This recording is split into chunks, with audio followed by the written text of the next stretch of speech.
Raise your hand if you want to learn a real estate investment hack. I do. Yep. Today we're going to be talking about sleeper properties and how to spot them. This is Taya's 2 cents. If buying a real estate investment was so easy, everyone would do it. And I don't know where you are in the world watching this video, but if you live in Los Angeles, the last time I checked, there are 365 available income properties between 2 and 4 units. But guess what? Half of them have 0 stated in the monthly income. Now, we know that's not the case, all right?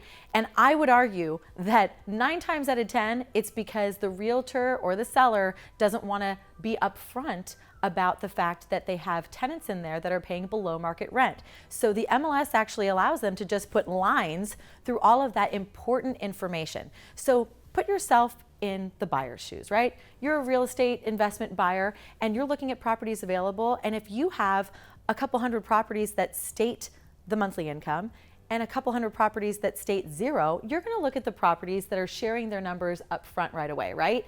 And if there's a lot of people looking at properties, that's competition. So if you want the sleeper opportunity, you want the property that not everybody is looking at, and people aren't looking at those properties because a lot of work has to go into researching whether or not something is even a deal. Okay, so as a realtor, I'm going to share with you my process whenever I try and find these sleeper properties. First, I look for properties that are in a decent location. It doesn't have to be an A+ location, maybe a C location.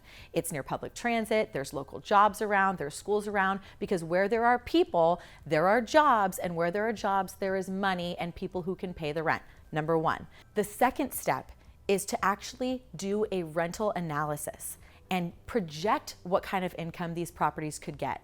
So that way, when I look at these properties, I find the location and then I go, okay, the average 3-bedroom in this area is getting around this much. And I do a really quick rental survey. Then third, I call the realtor. Hey, I'm calling about 123 Main Street. Is that tenant occupied? And majority of the time they go, yeah, it is. I'm like, well, what's the rent? Because you put 0 on the MLS. No, I'm much more polite than that. But really, I ask the agent, I say, look, is it tenant occupied? Have they been there for a long time? What are they paying? Okay, great. And then I can tell my investor client, look, they've got long-term tenants in there that are paying below market rent. I did a projected income analysis, and based on the pro forma rents, the market rents, pro forma rents are market rents, this property could yield X amount in income, but right now it's only providing this much income.